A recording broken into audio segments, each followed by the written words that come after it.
want to welcome everybody to the Elders of Zionism podcast. The crew is all here. Golan's back from his nature reserve. Guy Goldstein was allotted time by his significant other to be on the show with us, and we are greatly appreciated to all the spouses that allow it. So it's good to see you, gentlemen. Nice to be back. Good to see you. Is your wife going to kill me, Guy? Not tonight. Yeah, it might happen, but you won't see it coming. By the way, for the record, you had better service when you were doing the show under the branches in, where were you, Brazil? Yeah, I was in Brazil. Yeah, the internet is wonky today. Yeah. Spain is a third world country. Are you allowed to have Starlink? Why does everybody not have Starlink that doesn't, like, what is the, because I'm really not familiar with this, and you guys are the geeks. Yeah, am I allowed to? Yes, I am allowed to. I have what is known as the greatest internet in Spain, which apparently is trash. So that's where I said am. that dictators do not like Starlink, so Spain may not always be friendly to Starlink owners. Well, True- that was true my story. that was the sort of the impetus for the question. Okay, I want to get to this story very quickly because you guys always look to me for like American politics, and when we ever have guests on, we're always confronted about American politics. And I just want to say to them, America's a big place. We're 330, accounted for people living in our country. Probably another 30 million that are unaccounted for. But this country is a wonky place, and the reason I say that is because you look at no further than the state of Maine. And I know that was a movie, but look no further than the state of Maine, where you have Graham Plattner, more accusations have come out, and he's not resigning yet. By the time the show comes out, he might have resigned, but he's saying that he's looking to reflect, right? But that's not the point. Obviously, the Nazi symbol, it doesn't really matter. What I always say to people is, and I've spoken about this, when you look at Susan Collins, she votes conservative 60% of the time. She comes from the state of Maine, okay? You're not getting normal out of Maine, okay? So if you're a conservative and you have issues with Susan Collins, take the win at 60. And you got to look at other places like that. So to just the people from the outside view, I'm trying to explain to them, a lot of states aren't red and a lot of states aren't blue. We have a lot of purple states in this country, a lot of independence. Arizona is one of those places that we learned after the McCain oligarchy. There's a lot of differences. So it's not simple. So when people ask those questions, it's not always an easy answer, guys. Well, and I think that it's important to remember, like, again, we just celebrated the 4th of July. Happy birthday, America. States weren't supposed to be either red or blue. The delegates from the states were supposed to represent the interests of the states. Each state was its own unique composition of people. It makes sense that they would have disagreements on certain issues, right? So this idea that you have to belong to the red tribe or the blue tribe is unhelpful. The fact is, what you want to belong to is the American tribe. And within that American tribe, you want to be loyal to your state. And within your state, you want to be loyal to your community. Within your community, you want to be loyal to your family. And if we have that structure, then the system works. And so, yeah, Susan Collins with her 60% voting, 60% red-blue breakdown probably reflects Maine pretty well, substantially better than a Nazi that abuses women. I'll say the thing about red states and blue states reminds me of Twitter or online discourse in general, where you have a lot of people in the world and a small percentage of them are online shouting about stuff, and people think that represents the whole. Because if you really look at red states, blue states, you mentioned they're almost all purple states. In fact, if you think about a place like California, can you think of a more liberal place than California? California has more Republicans than almost any other state in America. Texas has tons of Democrats, right? So it's not like it's all one or the other. And there's about 10 really loud people in every state that try to convince the other, 90% that this state equals this. But every red state has blue cities, every blue state has red cities, et cetera, et cetera. So yeah, I think a lot of it is who gets loudest. But in the end, you've seen things flip in both directions, and that could happen anyway. But to the bigger point, we are seeing things flip, and that's really going to be the discussion we have for the week. Is because the fact that somebody like Plattner can even, with rape allegations today, with new rape allegations, and again, I believe in due process. Okay, I'm one of those people. I truly do believe in due process. He's guilty until proven innocent. Where he wants to take his campaign, he could take his campaign. But this is even for Maine. It goes to show you how the axis is sort of totally shifted, and it is no longer caring about your state. It is really red or blue. And that is a heartbreaking thing when you look at mayoral races, when you look at local races. It really is red or blue. It's not who's best for, you use California as a perfect example, and they have this new tax, right, that's going to get rid of every billionaire in the state. That literally, that doesn't do anything good for California, right? It does nothing good. It gets businesses out. It will destroy the state that should always have money go on. And that's being done because people are so tribal at this point. You know what I mean? Like, I don't get it. I don't. And just to use this as an example, guys, I'm against President Trump selling arms to Turkey. Okay. I think the Democrats are 100% right for blocking this bill, for trying to block this. So there you have it. Well, by the way, you mentioned California. It's not the only place where there are taxes that are being implemented that are going to make anyone over a certain tax bracket rush the hell out of town. Seeing the same thing and all the tax the rich places now. And the funny thing is, it's like the financial capital of the United States in New York is doing the same thing. And they keep moving the goalposts, right? That I don't like using the phrase Overton window because I think most people don't know what it means and they use it anyway. So I'm not going to use it. But they keep moving the goalposts of, okay, if you have a second place that is over $250,000, then we're going to tax you. Well, now we're going to change it to 125,000, and they're going to keep changing it until everybody's going to get taxed by 1,000 cuts, and everybody slowly but surely over a certain tax bracket is going to disappear out of town. And we've seen what happens. I was just, you mentioned I was in South America, right? And one of the places I went through was Argentina, and I was looking around in Argentina. God, so much beauty. The place is really well kept up in a lot of places. There are areas you don't want to go into. That's fine. But I was looking back at the history of it. Didn't know it used to be one of the 10 richest countries in the world. Didn't know that it plummeted into just anarchy. And I was thinking to myself, is this? So I look on ChatGPT, knowing that ChatGPT is going to lie to me, and I say, was this Juan Perón's doing? And no, I said, was it Juan Perón's socialist policies that made this happen? And the answer was no, not at all. And I said, okay, well, what was it? And then they described all of Juan Perón's policies, which were all socialist. And I said, I'm sorry, I'm missing something. You just gave me a list of socialist policies that brought down the place, and it tried to convince me that I was wrong. But ultimately, we've seen this work nowhere, and yet they're trying to implement it in all these places. So this idea of everyone leaving California or New York or whatever it is, it's going to happen more and more places the more that we delve into the sewer. Yeah. Final thoughts on this guy? Look, I think that we're in a place where ultimately the states are going to have to start making more sensible decisions. The federal government is going to have to start making more sensible decisions because there is an economic time bomb looming over the United States. And either we get our act together or we keep playing these silly games and wait for it to collapse. I think that the discourse still being about whether or not we can elect a Nazi or a halfway competent Republican is a silly discourse. The Democrats owe the country better. The Republicans owe the country better. And ultimately, we just celebrated the 250th birthday. That's a massive milestone.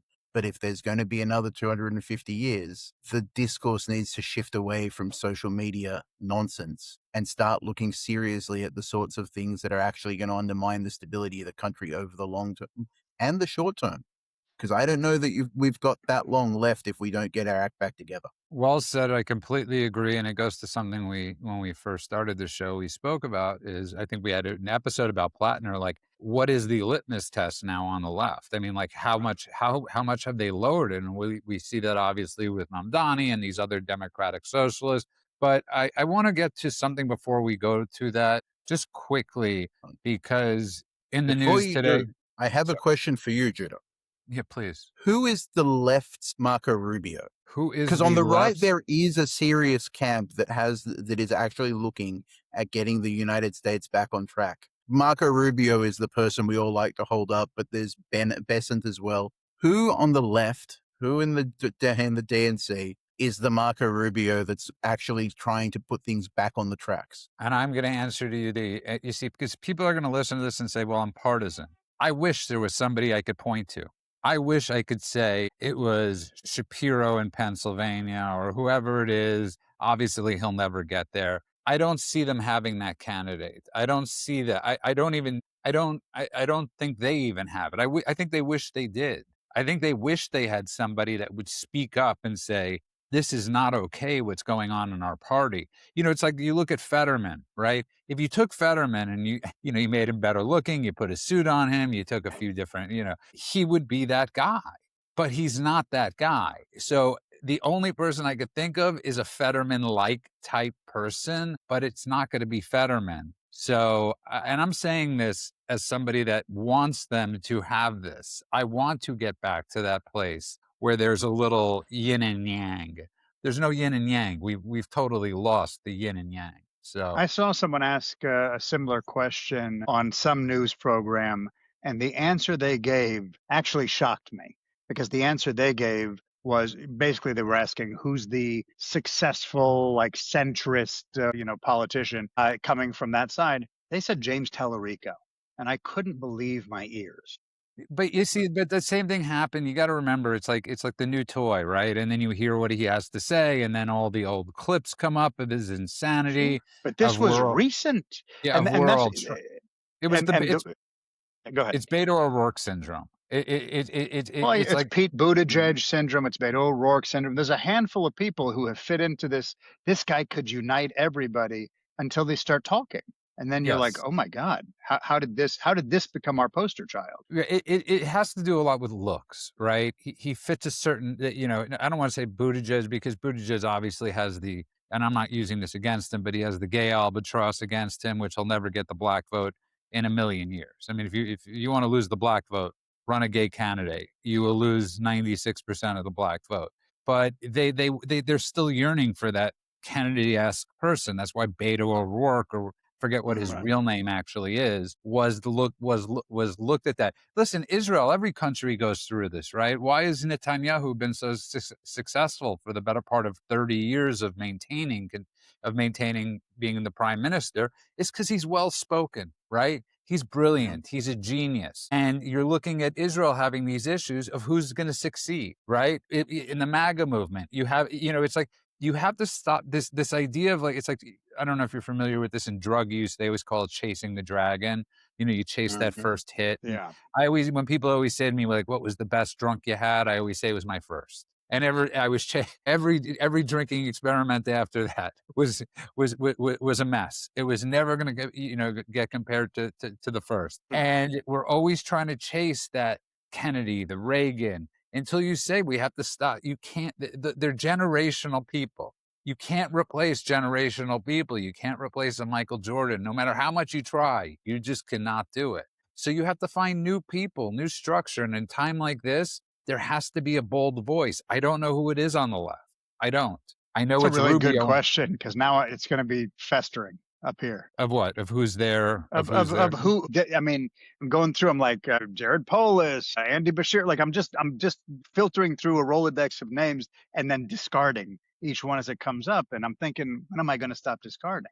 It's a Well, really they're all it's a really interesting slaves. question. They're all slaves to the new left. I mean, and that's the sadness of it is. And we had on our guest last week, Yishai, and I was saying to him, Republicans have sort of tried to get rid of this scourge in our party. They've done a really yeoman's work at doing this. The left hasn't. Schumer, Jeffries, none of these, Schumer specifically, have done anything. You're like waiting for them to, like, Yeah. what is Schumer's cutoff point for saying this is not okay in our party? You would think today that 200 Democrats, the same 200 Democrats that voted on the hypothetical Rashida Tlaib bill to not go into war with Lebanon, to have a War Powers Act over a non-war. You would think this would be one issue. They would come out today and say, we need somebody new in Maine. We have the ability to do it. You would think for weeks they would have done this. The simplest layup, not one. So to answer your question, guys, I don't know. Fair I answer. was hoping you had more, you knew something that I didn't, but maybe you just know more people that aren't good enough. No, listen, I think I like to look at things objectively. I really do. I mean, you don't think I wish No, Democrat? Why do you think? I genuinely think you do. That's why I asked the question, because What? I've I been mean, looking for this person for a while now, well, I've been coming up blank, but nobody knows more about the sort of minor candidates who have a future and potential candidates who are run. You know things about American politics that Ben Shapiro doesn't know. thank you very much. I will take So that as I a was compliment. hoping that maybe you knew some sort of a dark horse that was going to be crawling out of the woodwork and taking the Democrats by storm, but No, that's life. thank you for the compliment. That's greatly appreciated. No, and I think there are many Republicans that wish they could actually be having a normal conversation. I think it frightens people that we can't be having normal conversations about anything going on in the world. And again, I use the example of us selling arms, and I want to discuss this quickly, which is sort of not quickly, but it's going to be the theme of the week, which is the idea of selling whatever it is we're selling to Turkey as Trump goes there this week for the NATO summit in Turkey. Go on. It's amazing. Trump wants to get rid of NATO. And a lot of us want to get rid of NATO and the United Nations. And he's embracing Erdogan, one of the most ruthless, evil people in the world, and wants to sell him military equipment. And I'm going to Yeah. call that out. I'm glad you are. And I'm glad you're one of those people that doesn't toe the line. Look, you may have your partisan opinions on things, but you've always been a straight shooter and an honest broker when it comes to this sort of stuff. And yeah, Turkey to me is one of the three most dangerous countries in the world. And the idea that we are alongside like Iran and Qatar, and to me, the fact that they are still considered an ally, that they're still in NATO, that we're still going to sell arms to them, that they have any say on the world stage about any of this is frankly kind of insane to me. I remember, we've talked about on the show, we don't have to relitigate it, but how the NATO bylaws make it incredibly difficult, if not impossible, to kick Turkey out. But if you have a group of Nazis that are sitting within the allied group, maybe it's time to say this group isn't working and start a new one. Just to highlight, just so that we have this documented about Turkey, there are three things that you need to know about Turkey in order to understand how absurd it is that we're even holding a NATO conference in Turkey right now. Yeah. Number one, Turkey is where Hamas went after they got kicked out of Qatar. And we're welcomed with Turkey open is arms. currently effectively the capital of Hamas. They accepted it, they support them, they welcome them, they offer them safe harbor. Number two, Turkey is also one of the three capitals of the Muslim Brotherhood in the world. Right? Qatar, Turkey, London, for anyone that's playing along at home. So Hamas, who America is designated as a terrorist organization, the bad guys of October 7th, with all of the many atrocities they committed. The Muslim Brotherhood, the enemies of the West, who have actually got a documented and well-known plan to take over the West through various means, have been responsible for most of the chaos in the North Africa and Middle East region that wasn't caused by Iran, and a lot of the terrorism in Europe. And the third thing is, Turkey have actively been talking about committing genocide against Israel over the last couple of years. And it has been escalating, arguing that there's no room for an Israeli. If one state causes so many problems, maybe it's time to get rid of that state, for example. Openly genocidal statements, openly hostile statements about an ally which America has defined as a model ally in its 2026 security doctrine. By the way, this is on top of the antagonism that they've shown towards Greece and towards Cyprus, and obviously, And their whenever occupation of I northern was about Cyprus. I was about to say northern Right. Cyprus and what they did in Syria, like everything. That Turkey is a bad actor, and the idea of pretending that they're just an ally with But flaws is just ludicrous. it's a bad actor that is currently engaged in war against the United States through proxies. We don't want to admit that. We don't like talking about that because that's an uncomfortable conversation to have. But it is essentially using a proxy network in a way that it is at war with the United States and the allies of the United States, while pretending that it's also a legitimate NATO ally. This is Turkey under Erdogan has become a NATO member that wants American weapons, which we're trying to give them, Russian air defenses, Hamas protection, Muslim Brotherhood politics, and Western legitimacy all at the same time. It's just the most insane bouillabaisse you And can the new imagine. Ottoman Empire. Yeah, precise. Well, I mean, why wouldn't they ask for that? Iran asked for the same thing, and they're getting a pretty good so far. So they're getting a pretty good gift bag of asks. But to the bigger point that you're talking about is obviously Turkey is legitimately evil. None of us here believe we should be members of NATO anymore, and we really thought the Abraham Accords, or as Guy now calls them, the Ishmael Accords, were set up to be, in a sense, the new NATO. Right? It was I always thought the Abraham Accords that was the direction it was heading.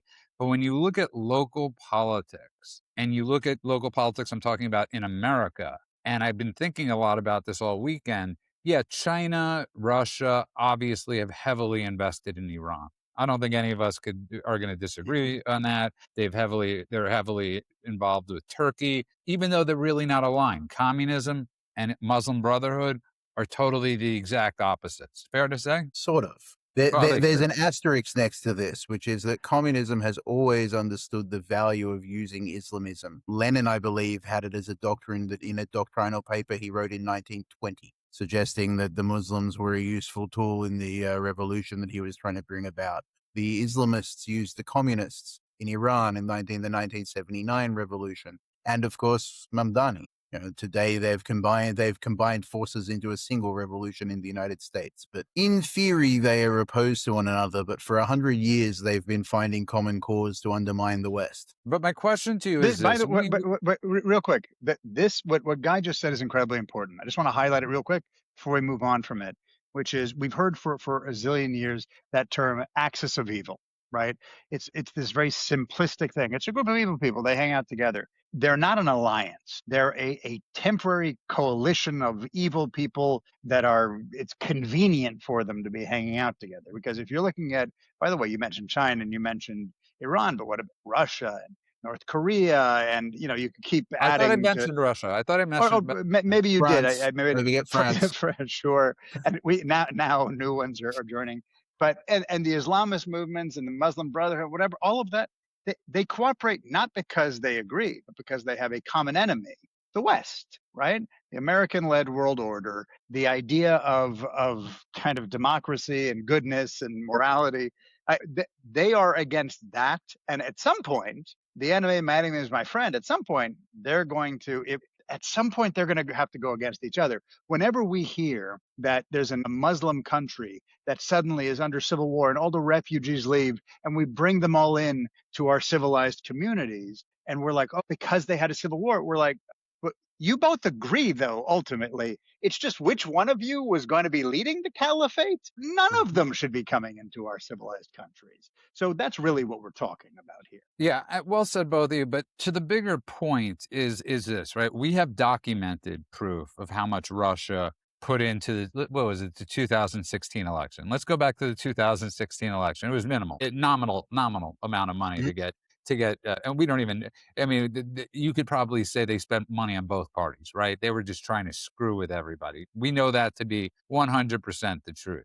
But when you look at the candidates in America that, democratic socialists, whatever they want to call themselves, they're more jihadists than they are socialists. They're more in line with Qatar's values than in Moscow's values. I mean, like, I Well, could be reading this wrong, but I'm looking at this as a Qatari invasion, an Islamic invasion, and not as much as when President Trump says we will never go communist. God, I hope he's so I, right, but will we go jihadist? I'm so I more scared of going jihadist. Sorry, guy. So I think it's important to understand why that's how it seems, because the Russians and the Chinese, the communists, if you will, always had a strategy of demoralizing and destabilizing in order to bring about the fall of the United States. They didn't have a plan to colonize and conquer the United States. Their goal was only to take America out of the game. Which we've discussed, yeah. The Muslim Brotherhood's plan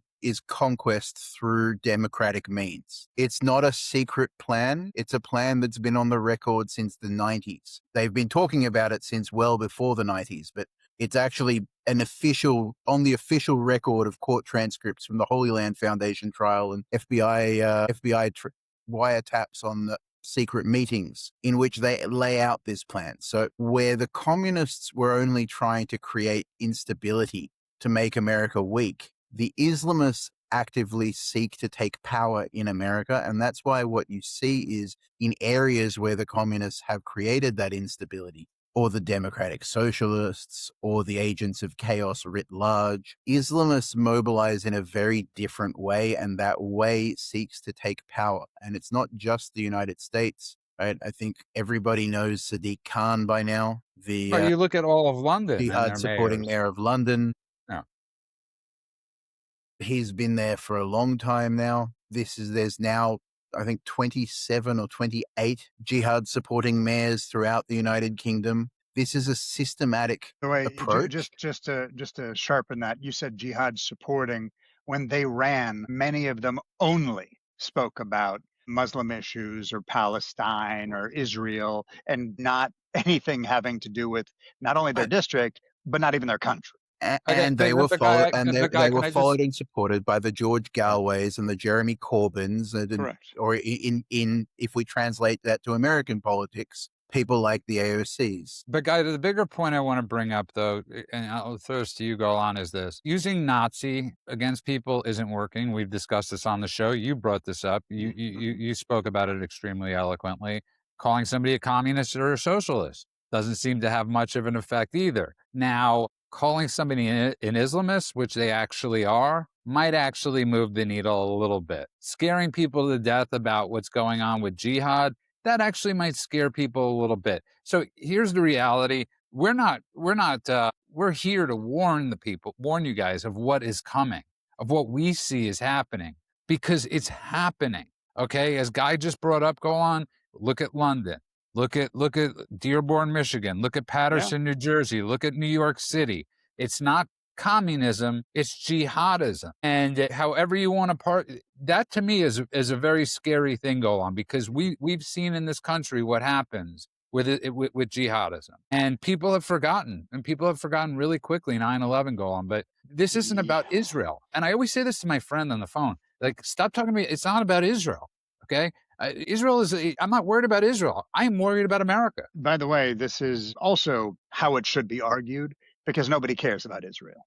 I mean, we do, and 7 million people maybe do, but maybe even less.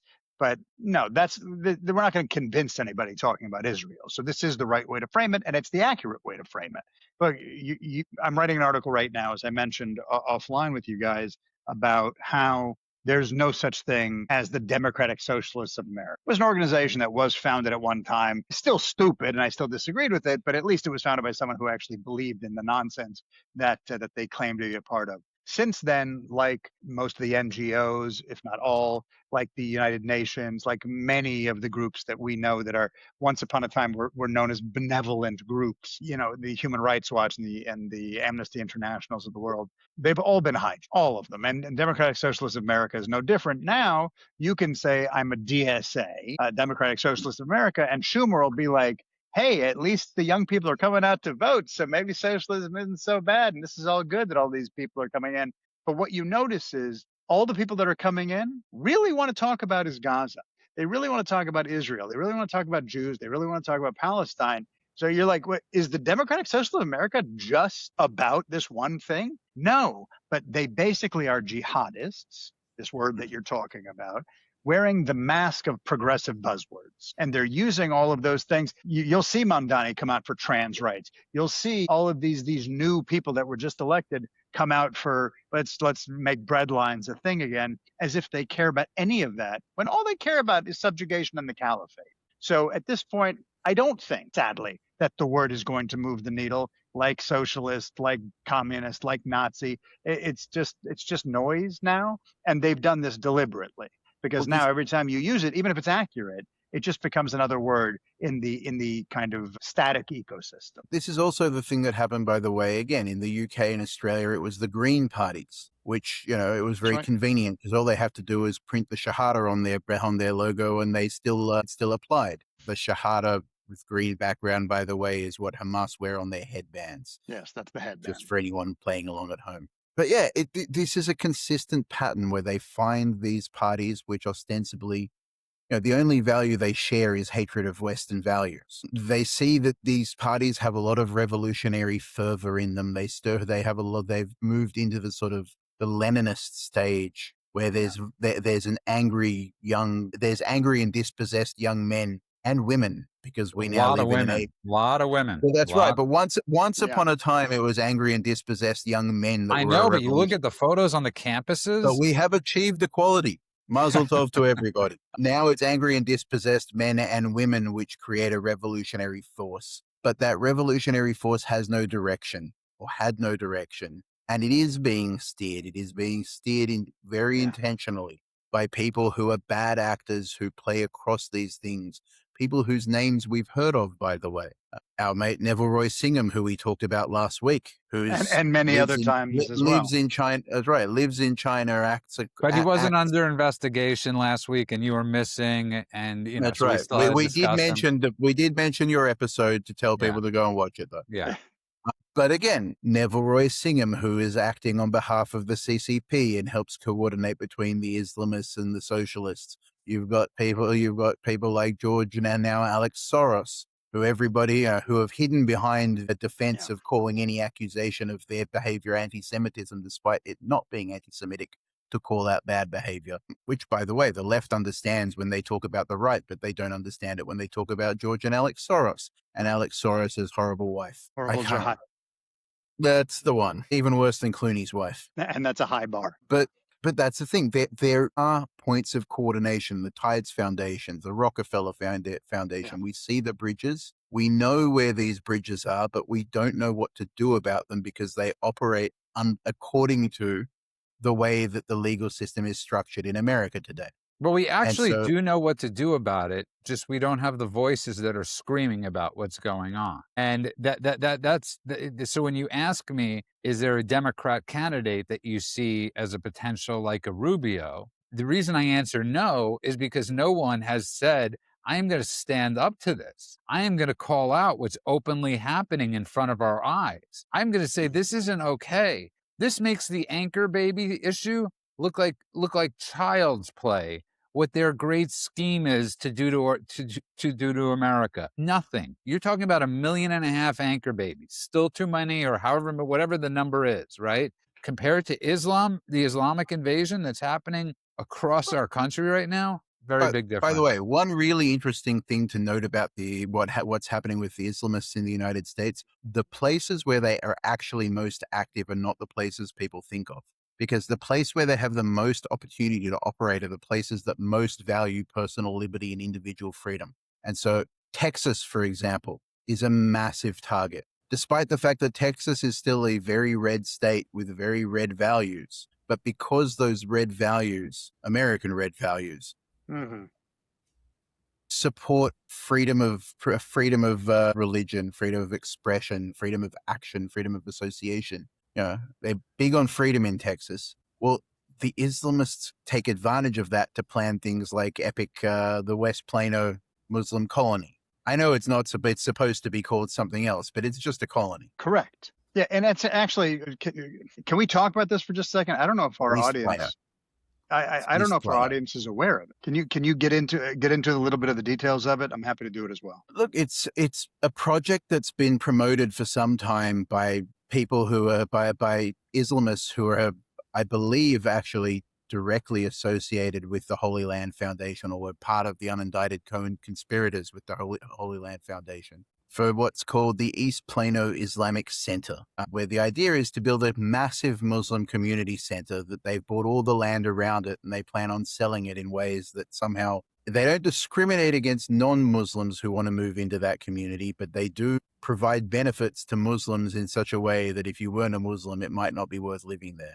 And their plan is to build a community of 2,000 to 3,000 families around this giant mosque slash Islamic community center. And it's that lives according to Islamic law. The idea is to build an Islamist colony in East Plano, Texas. That's correct. They talk about it very openly. And the law in Texas is not designed to stop it, because the law in Texas is very big on personal freedom and personal liberty. and doesn't think of the idea that anyone would ever try to colonize Texas. And religious free. I mean, they, of course, part of this is religious freedom. They're building a massive mosque. That's all cool. We're okay with the religious freedom of you building a mosque. The zoning laws, the housing laws, the security laws, the anti-discrimination laws are all designed to allow this massive. It's like, do you remember? I gotta call Wait, you out for a second because I yeah. love you, and I'm not calling you out in the sense of calling you out, but let's be honest, okay? The United States government, I don't remember the last time they've had a wiretap or put people undercover in synagogues or churches, okay?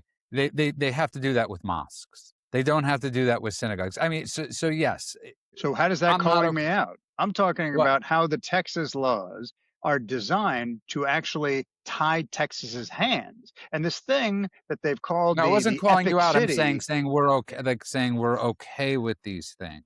I'm not necessarily okay with the idea of a certain No, amount of but mosques. I'm just being No, no, honest no. with but you. again, this I'm this not this saying that goes. either. Wait. Oh, Sorry. I'm not saying that either. I'm saying the law in Texas means they right. can't say this is scary. You're literally building what was the East Plano Islamic Center? They called this Yep, thing until recently, they epic. called it Epic City, right? They changed the name Sounds because epic. it was real scary for a lot of people to see what ultimately was Fallujah in the middle of Texas and calling it literally the Islamic Center. You know what they've renamed it to, by the way, Guy? Did you hear this? The rebrand? Islamic love. They just called it the Meadow because that is a lot less threatening. And so now, no problem. It's still the exact same jihadi stronghold, but it's the Meadow. It's like it smells of lavender, I guess. Well said, both of you. There's two more things I just want to get to. Obviously, in the news today, or in the news over the weekend, I guess, is this idea that Hamas is not going to demilitarize, but the Hamas government is giving up. Right? They're giving up to the new technocrat board of peace, whatever you want to call it. I can't figure it out myself. But everybody that's in Hamas will have a place in this new technocratic government by we have no idea who will be running this. So this idea that Hamas is going to just give up their arms, give up this, and I'm hearing people say this is a great deal. I want both of your perspective on this because I see this. I'm reading the papers. I don't see this. I mean, the only thing I've read that makes sense is they're doing this to stall, right, for Israeli elections. And they're doing this to make it that Israel can't retaliate and breaking some sort of ceasefire if they do this. So I'll let you two at it because you Well, two and we guys are always more. we I believe we talked about this back on the daily cheat sheet that essentially this gave Hamas an opportunity to rebrand, change uniforms, and Exactly. come back in full force. Right. Only this time they will rebrand, change uniforms, and they will change tactics because their tactics evolve, and they will start acting more like the Palestinian Authority and trying to distance themselves from the direct acts of evil. But they'll somehow find a way to support them. They'll find a way to pay for them. They'll still be arming militants, but it won't be them now. It'll By the be. way, you just said the most important thing in this whole thing. This whole announcement. We're gonna dissolve really our logo and letterhead and just put a new one on it, a new coat of paint on the same thing. But what is the one thing, the only thing that matters that is conveniently left out of this whole announcement? Disarmament. It's the only thing that matters, and it's the only thing not there. And they've actively said they will not disarm. They're sort of, again, it's a combination of rebranding the political wing and keeping the militant wing with a Hezbollah style model. Right. So anybody that actually believes that Hamas is going to do the right thing or that the people of Gaza are somehow going to magically turn into fairies and wish people luck and become. It's not going to happen. The people of Gaza are fundamentally attached to the ideology that created Hamas. Hamas is a product of Gaza. Gaza is not a product of Hamas. They have a dozen other organizations that are basically the same or worse than Hamas, as well as the West Bank organizations that also want to have a presence there again now, like the PFLP, which is the People's Front for the Liberation of Palestine, Right. or the DFLP, the Democratic Front for the Liberation of Palestine. It's a little bit like the Judean People's Front, but not Monty Python. The Palestinian Authority has been But trying to get a by the way, foothold. isn't that the ultimate version of this? The PLO, the ultimate like cartoon version of a terrorist organization. The people who they all they did was he would go give a speech with a gun on his hip in the UN, and they would hijack and they would murder and they would kill, and then one day they were on the White House lawn shaking hands, and we just rebranded as Liberation Organization and just Yeah, my God, authority. the amount. Yeah, you're great. You know, I'm so happy I brought this point up with you guys. Listen, and to the compliment Guy paid me at the beginning of the show is the same exact compliment I pay to both of you, because I know you're both looking at this objectively. And the reason I know you're both looking at this objectively is because Guy is the one that has bombs going over his head. Golan's mother and family are the ones having bombs going off over their heads, have had to live in bomb shelters for the better part of 3 to 5 years at this point, and even pre that. And if there's anybody that wants peace, real peace, it's the two of you.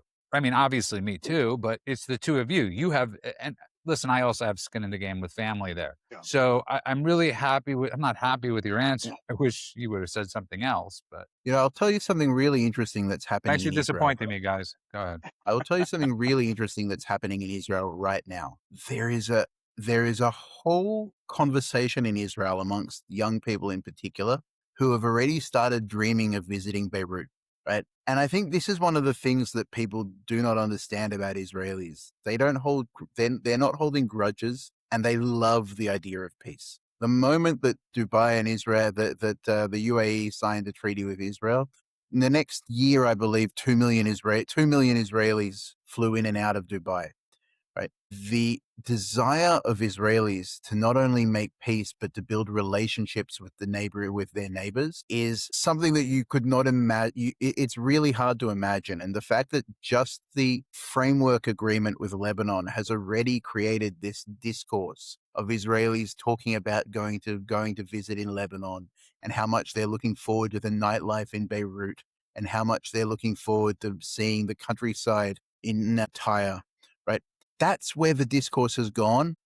2 weeks after a framework that might lead towards sometime a future peace. That's the excitement that the Israelis have about just the hope of peace. But by the It's a, way, I can confirm this too with my own anecdotal evidence, because I had 1,000 conversations with Israelis right when the Iran war really was hitting its apex, and the number one thing they said was not let's destroy the IRGC, or let's bring down all the towers, or let's take over Karg Island. None of that. They were talking about going, and next year let's meet at a cafe in Tehran. Like, everybody was having that conversation. And it was the same thing when they were talking about the beaches of Gaza, and the same thing they were talking about having dinner in Beirut. This conversation has happened over and over again. All they want is that literally these places should be neighbors, and they're not, because they are filled with genocidal jihadists. And all they want is to have neighbors that they can go and visit and live in peace with. It's all they want. And I get it. People are going to listen to us. We'll clip that. We're going to clip that for this show, and people are going to be like, "Golan's a liar. Golan's is just a Zionist shill that's saying what he needs to say. He doesn't really believe what he's saying." And that's what people. No, I'm being dead serious. That's what people are going to say. Guy's a Zionist shill. I'm a Zionist shill. We're all shills, and we don't mean that at all. But we're all speaking from experience, right? We've all, you guys, obviously go on Israel. You're being in Israel. I remember being in Israel. One of my favorite things until I got stopped at the border was crossing over into Daba, into Egypt, right? Because in those days you could buy a pound of weed. Not that I smoked it for like a quarter, right? And everybody was like, you know what I mean? Like, literally, you could buy gallons. But I remember nobody ever thought, oh, I don't want to go to Egypt. They're just a bunch of It was, I used to go walk across the border and scuba dive, man. This is the yeah, world we want. I used to go sleep with the the Bedouins in Jordan the River. I went to the Jordanian desert and slept with the Bedouins, who I'm friends with. These are the things that we want as a people. And every time I hear someone talk about how the Jews are just trying to get more land, or trying to this or trying to that, it's just so ludicrous. Talk to 10 people in Israel, and all 10 of them are going to give you the same answer, even the ones on different sides of the political divide. And because realistically, what the hell are we going to do with the land?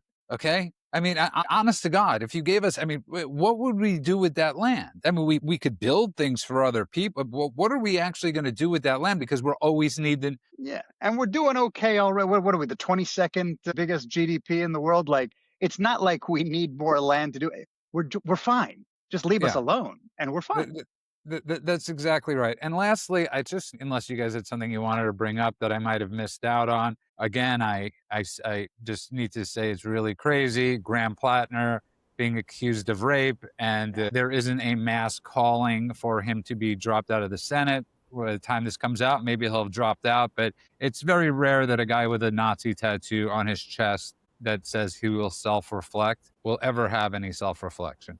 Just my Is this humble the first opinion. time he said he wants to self-reflect, by the way? Yeah, today. But he didn't want to self-reflect about the tattoo or about like raping his burglars or I mean nothing else. This was the one. This is it where he I needs was to just self-reflect curious. because Maine has that law that they could get rid of him. And again, listen, when that North Carolina guy, the black guy that was running for I think governor of North Carolina, that also had some sketchy ass past, that was like, I was like, get rid of this guy. I hope he. I mean, listen, not. It's not always like about winning. Sometimes when you win, you lose. And had that guy, that nut job, won, so. But the last thing I want to get to is this. And call me crazy, but I'm watching the funeral. I'm not watching, but the funeral was going on for the Ayatollah, and the Ayatollah this weekend. And obviously the Gayatollah was missing, right? For security reasons, he wasn't there. And Nor has he been since the day he disappeared. right. I mean, literally, he hasn't gotten up, right? Which has always been the knock on him, right? So he hasn't gotten up. He hasn't risen. And all I could think about was Fat Man and Little Boy.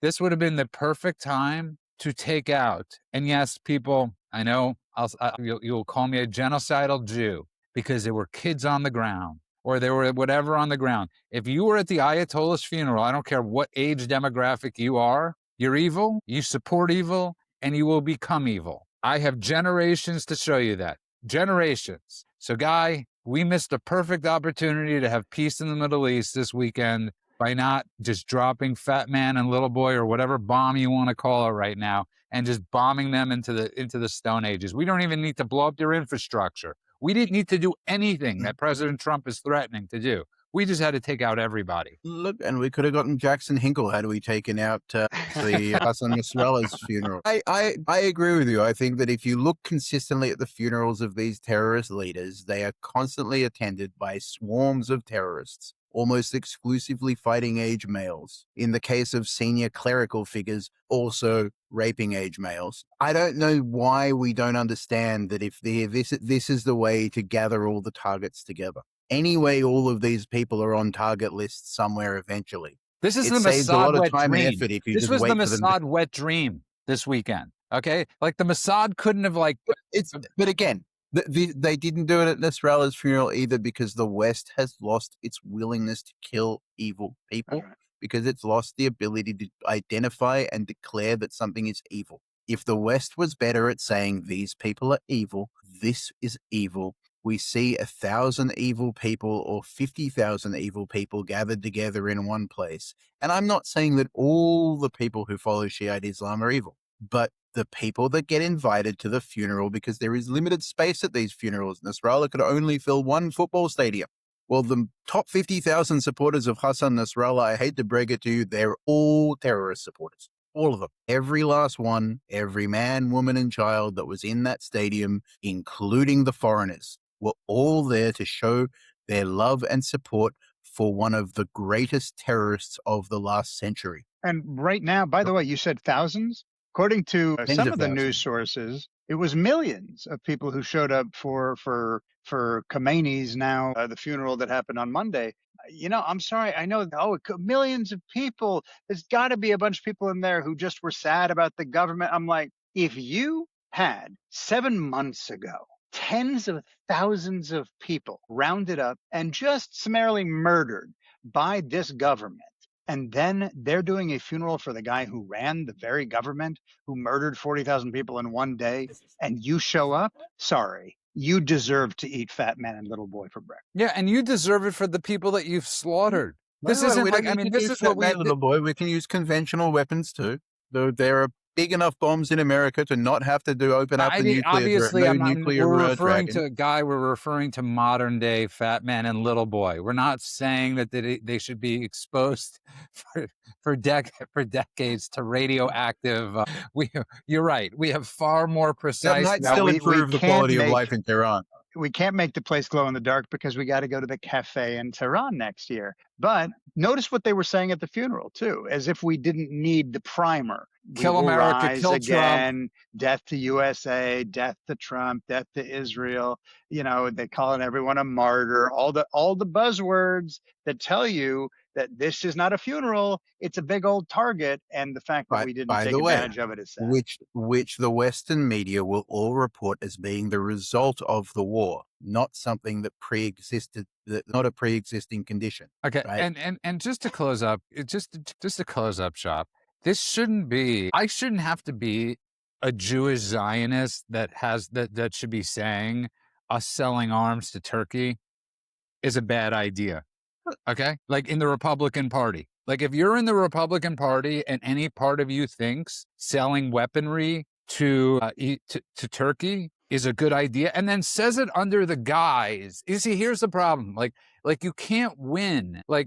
So it's America. What about America first? So where's the America first or the America only crowd? I mean, So here's a real simple rule of thumb for America: killing terrorists, good; arming terrorists and funding terrorists, bad. Let me write this down. Hang on. Can you just repeat that please, real quick? please, no, go on, please. That's the post. Hang on one more time. And I think it's worth. One thing I do want to call out as a positive is that increasingly you have people like Asmund Gold, who are popular streamers with the youth, with massive platforms, having that kind of moral clarity and that kind of American first position, not because they're Zionists, not because they even like Israel, but because as someone who understands what America is and what America's enemies are and has some moral clarity, there are people there that have started saying these things, and they've started saying these things without apologizing for it. And I think that's a huge step for the youth of America. And it's something that we can hold on to that's hopeful right now. Go on, final thoughts. I just couldn't agree with you more strongly. And it's something that I think we need to shout about on a regular basis. Like, we are the elders of Zionism. Okay, we're definitely going to be not cool with giving Turkey arms, but this isn't just an Israel issue. This isn't even a Jewish issue. If you're American, if you're European, if you're If you Christian, live in even if you're Cyprus, if you're a secular liberal or anyone who just wants a stable world, you should be asking the same question. Why the hell would we arm Turkey? which This shouldn't what's be us saying it. It should be everybody saying it. let's get back to the circle of life, Simba, which is Guy asking me if he sees anybody on the horizon, and the answer is no, because nobody's willing to speak up and say what the hell is going on here. This shouldn't be a partisan issue. Selling guns to Erdogan or what, jets and whatever we're giving him or whatever we're giving or selling. But let's step beyond Erdogan, because maybe we like Erdogan because he's just a nice bloke. Giving America's most important military strategic technologies to the Muslim Brotherhood, who have an open and active and operational plan to colonize and conquer America. Like, again, we might like Erdogan. I don't know. Maybe he's a great guy behind closed doors. But let's not give our most secret top technologies to people who are actively involved in attacking us. Forget Israel. The Muslim Brotherhood has a plan to take over America. Wait, can I Erdogan take it a step Turks further? are funding the Muslim Brotherhood. I want to do a liberal litmus test for a second, okay? So let's take America out of it. They don't like America right now anyway. Let's take Jews. I'm going to try and do a listing. So LGBT rights, big problem in Turkey. Women's rights, big problem. Press freedom, big problem. Minority rights, big problem. Anyone who has said something about Christian nationalism in America should at least pretend to be worried about political Islamism backed by a modern military. I'm using their words, right? If you don't like anything about America or Netanyahu or Israel or this or that, if you are a liberal, are you serious about your own values, or are you only serious about them when they're convenient? So I'm not meaning to only call out liberals. I think everybody should be saying it. But right now, the liberals are failing to do so. And asking this question, I think, is not unfair because if you truly care about what you say you care about, democracy and liberal values and progressivism, all of that, then this should be like a patient zero for where you don't allow them to get weapons of war. Well said, both of you. And I just have to end this episode on a rant. And I got to tell you, I hate fireworks. That was the Andy Rooney segment. The Yeah, it comfy sets guy. my dog off for about 3 days, hiding in a freaking bathtub. And you know what? I live in California. We should not have fireworks, as I've said on the show. Really not the greatest idea after all the fires we've had. And the fact that it freaks our animals out. And yeah, I care about my dog more than I do most people. So I just want to challenge people. There are some, when you watch the FIFA stuff, they've got those light shows that are incredible, right? Like the flag and all these different images. I think that's just cool. I don't need to hear the bang with it, right? I mean, is there like something special? Like you watch a movie go on with a sniper. You don't, they have the muzzle on. You don't hear it. The guy ends up dying. All I need to see is the show. I don't need to hear the boom. By the way, so as you know, I used to live in Los Angeles, and I currently live in Spain, where by the way, the sound of the fireworks here during like San Juan, stuff like that, it makes like all the fireworks combined in California don't come near what the three teenagers outside my window seem to be throwing around. But here's the thing that gets me about it, because I love fireworks. I love going to fireworks shows, like official structured fireworks shows. The problem with everybody having fireworks in a place like LA, beyond the fire issue, is it has now just become a contest for who can get the loudest, most destructive nonsense and disrupt as many people as possible. Yeah, right. So I'm for muzzled fireworks. I'm for them in stadiums or wherever it is. But you're right. I live in one of those areas where it sounds like Fallujah. I don't even think there's fire coming out of the firework. I don't even think there's fire coming out of the fireworks. All you hear is bang, like the loudest bangs in the world. And Guy, you wanted to? I've heard louder. Yes, we know. Guy wins this round. Yes, but Guy, I don't have in my apartment. Can you hear? This is a last question. Can you hear in your safe room the missiles flying over? So in the safe room, you hear it mostly muted, but a lot of the time when you don't have to go into the safe room because they're landing in cities up and down the coast, you can definitely hear it. And when they hit your neighbor, when they hit something in your neighborhood, which unfortunately many of us have experienced, including myself, the safe room does not mute the sound enough. It is a very, very loud sound that makes fireworks seem like kids' toys. But that doesn't mean that fireworks are necessary or useful anymore. Yeah, listen. Obviously, I'm not anti-fireworks, people. I think they're cool. This is going to be of all the hate speech or all the hate mail you're going to get about being a Zionist. This is like if you went after pit bulls right now. This is where it really is going to get ugly. Next week, Judah comes for guns. No, that's exactly right. I'm coming for your fireworks, but no. I mean, I think July 5th, and you could Google this, is the busiest day at the vet or shelters because so many dogs run away. I'm a dog lover. Okay, I love dogs. I don't want to see them like all shaken up and all that, because I have people outside where I live lighting off things that aren't even fireworks. They're like hand grenades they're throwing. And I'm being honest with you guys. I went outside. I'm sure the hospitals are also flooded with people who get injured by them. It's and you know what? With PTSD, it's babies, it's pets, it's wildlife, it's people who held on to the firework 10 seconds too long. That's the one. Or pointed it in the wrong direction. Right. Or they placed it on the ground without securing it properly, and then it does that thing where it falls over and starts spinning and shooting at you and all your friends. Like we've seen a lot of lucky escapes from fireworks over the course of a lifetime. By the way, I'm just gonna put this out there: The Patriot, best movie ever. The two most patriotic Americans of all time, Mel Gibson and Heath Ledger. I was gonna say the two Supported by Gerard Depardieu. Okay, Guy, that's enough Hollywood talk from you. This isn't Hollywood talk. This is 4th of July talk. That's 4th of July talk, my friend. The best 4th of July movie ever is Independence Day. I mean, it's such an incredible movie, and that's just my humble opinion. And as Randy much as Quaid is on a tear at the moment. If you You know what? That was he's having Randy a great Quaid. time. Randy Quaid deserved an Oscar nomination for that role. He was fantastical. Loved the Randy Quaid. And you know what?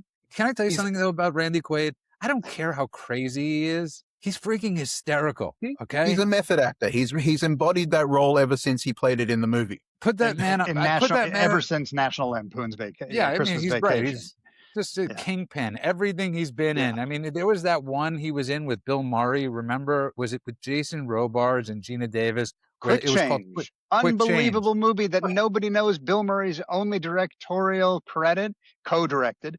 It's one of my all-time favorite movies. Nobody knows that movie. I used to watch it in Israel all the time. It was on TV constantly. I can't believe you just said it. It's one of my all-time favorite movies. It just is absolutely one of the most brilliant movies. It's about a and your nerve. It's like a thriller, but a You know, it's very rare to make that where you're really. It's like if Pelham 1-2-3 was made into a comedy. You have Yeah, Quick Change.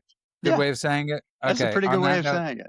On that And note, we by the really. way, can I just the crossover episode of a guy talking about Heath Ledger and then Randy Quaid, and we're talking about Brokeback Mountain, in which both of them star prominently.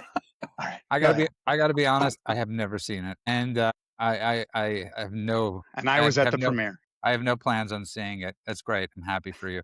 Thank you for sharing that. Thank you for oversharing. On that note, I want to thank everybody that listens to the show, supports the show, and does everything we can and everything they can to help us out. It's really greatly appreciated. You can find us everywhere at eldersofzionism.com. That's eldersofzionism.com. It's for fun and for free. Check it out. All we ask for is that subscribe and 5-star like, and just to share the show. It means the world to us. So on that note, I want to wish everybody a good morning, afternoon, and night world, wherever you are. God bless you all.